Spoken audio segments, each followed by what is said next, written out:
Hey everyone, it's Gianna Annunzio with Construction Equipment Magazine, and today I have Raven Patterson with me. She is the Assistant Project Manager for Gas and Specialty Services at BF Joy, and also one of our 2020 Under 40 in Construction winners. Raven, congratulations, and thanks so much for chatting with me today.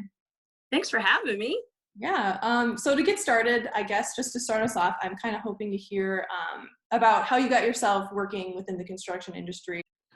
It's been quite the journey. I actually went to college, wanted to go into the Navy, was fully prepared for that. I found myself actually working for a traffic control company where I dispatched. I was an office manager. I worked with a lot of clients in the area, and that's actually how I ended up hooking up with BF Joy. They were one of our clients, and they expressed, the need to fill certain positions, and I jumped at the challenge. I hadn't quite been in a role in the construction, industry yet. And quite frankly, I haven't regretted it. It keeps me busy. It's something new every day.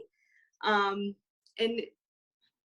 I ended up becoming the assistant project manager after a year and a half or so. So can't complain. Yeah. When the gas division had shut down during the winter, I had 2 months of free time on my hand where I wanted to go work with one of the other divisions. I chose the equipment because, one, it's going to help me plan my projects long term. It's one of those, that knowledge base I knew I needed for the future as well.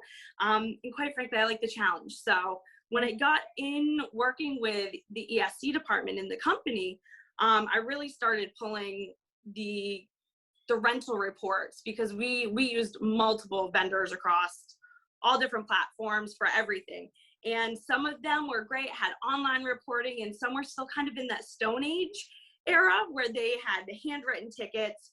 So I combined everything, compiled all of a yearly rental utilization report, and actually ended up standardizing it into one report so we could go in.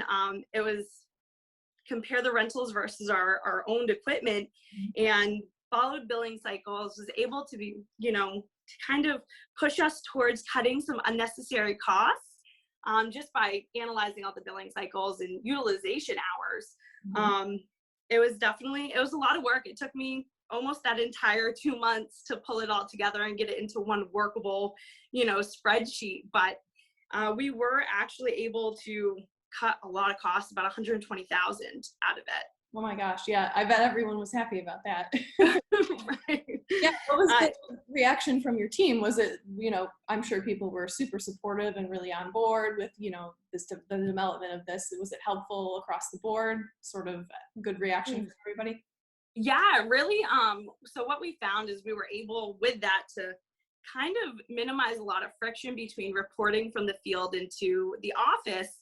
Coming from the production side of things, I understood some of the frustrations in trying to report the equipment and what systems were working for us and what weren't. So it was definitely easier to bridge the gap between the support in the field, and just working with the foremans that I had relationships with, and building, knew with some of the guys in the other divisions I'd never had the chance to work with before. So it was really nice. We were able to kind of get them on board with new reporting tactics and getting a little bit more, standardized on that, and having it become more of a,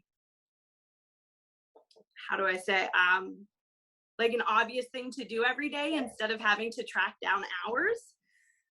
So our metered versus the actual hours of utilization ended up becoming a smaller gap in between.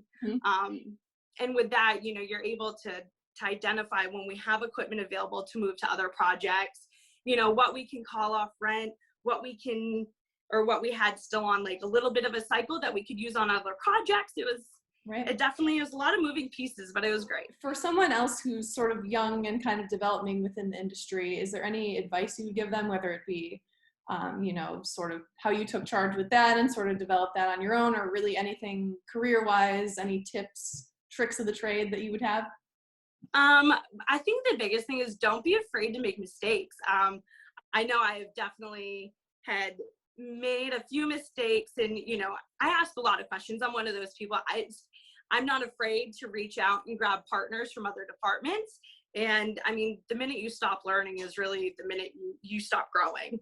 So Is there anything that you see yourself doing within the next 5 years in this regard, or even really 10, any future plans for you, any I aspirations? mean, long term, I plan on being a CEO one day, vice president, one of those leadership teams positions.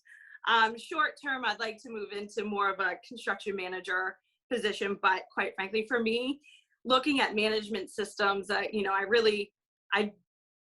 don't want to step into a position like that without having a very wide variety of experiences. So that's why, going into the equipment, you can take that anywhere.